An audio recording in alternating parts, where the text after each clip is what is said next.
কিন্তু এখন যখন মাজার হলো, ভাঙলো, এখন আমি কিন্তু হয়েছি ইসলাম বিরোধী, ঠিক আছে না? এখন আমি গেছি সেকুলার।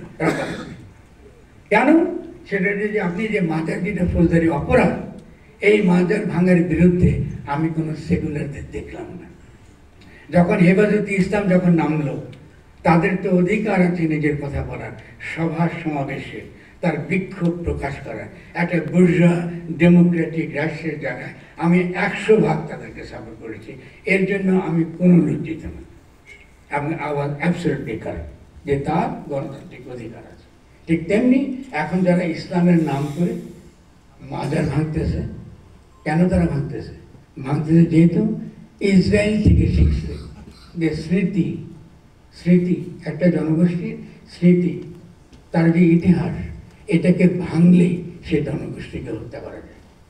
আপনার এই যে শাহপুরাণ বলেন কিংবা শাহজালাল বলেন, এটা হচ্ছে বাংলাদেশে কি করে ইসলাম এসেছিল, কারা প্রচার করেছিল, তার স্মৃতি, হিস্ট্রি। আপনি ঐতিহ্যগুলো ভাঙছেন, আপনি কিন্তু কি করতেছেন? আপনি কিন্তু এই তথাকথিত আপনারা এখানে বাঙালি আছেন, আপনাদের ইতিহাস কিন্তু মুছে যাচ্ছে। ওই যে বিজেপির মতন, বিজেপি কিন্তু এটা ইসরায়েলের কাছে শিখেছে যে নামগুলো বলতে দিতে হবে।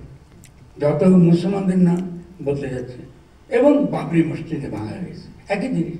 বাবরি মসজিদ যে কারণে ভাঙা হয়েছে, মাজারগুলো সে একই কারণে ভাঙা হয়েছে। এরা একই কোনো পার্থক্য। কিন্তু আমাদের শায়েকরা, আমি দেখেন এখানে কোনো ইমাম, আমাদের শায়েকরা বারবার বলছেন তোমরা যে মাজার ভাঙছো, কোনো ইমাম কি বলছে যে মাজার ভাঙতে হবে? আমরা অনেক সমালোচনা করছি, সমালোচনা করি, তারা বলছেন সমালোচনা করো, তোমার মতো পার্থক্য থাকতেই পারে, কিন্তু তুমি ফৌজদারি অপরাধ কেন করবে? কিন্তু দেখতে পাচ্ছেন আমরা আমাদের তথাকথিত সেকুলারদের কাছ থেকে সত্যিকার অর্থে কোনো প্রকার আমরা প্রতিবাদ দেখি নাই। তাদের তো রাস্তা নাম উচিত ছিল।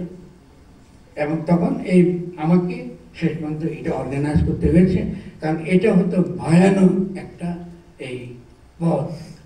এখন আমি রাতারাতি হয়ে গেলাম যে ফরামদের কাছ থেকে নাকি ইসলাম শিখতে হবে না। আর ভাই তোদেরকে আমি ইসলাম শিখেছি? আমি তো শিখাচ্ছি না তোদেরকে ইসলাম।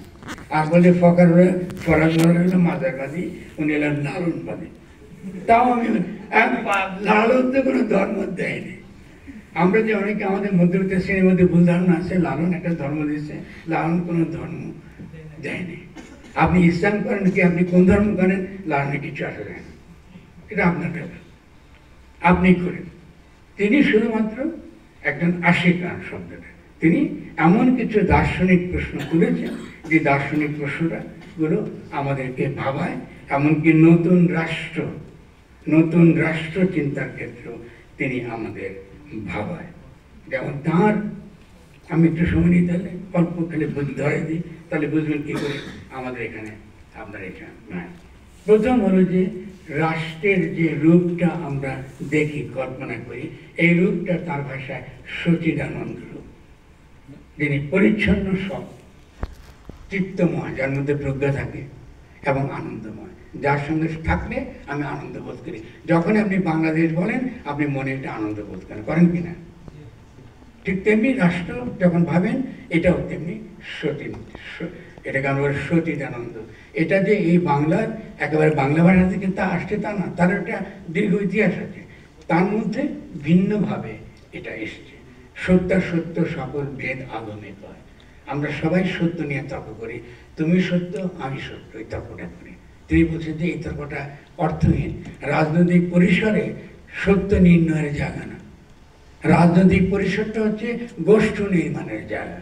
যদি আপনি আজকে পাহাড়ের যারা আছেন তাদেরকে নিয়ে যদি আপনি গোষ্ঠ, তার ভাষায় এই যে আমরা একসঙ্গে বাস করা, একসঙ্গে থাকা, এই যে একসঙ্গে থাকবার যে কল্পনা, একসঙ্গে থাকবার যে ভাব, এটা যদি আমি চর্চা করতে পারি, তাহলে সেখানে একটা সচিদানন্দ রূপ ফুটে উঠে।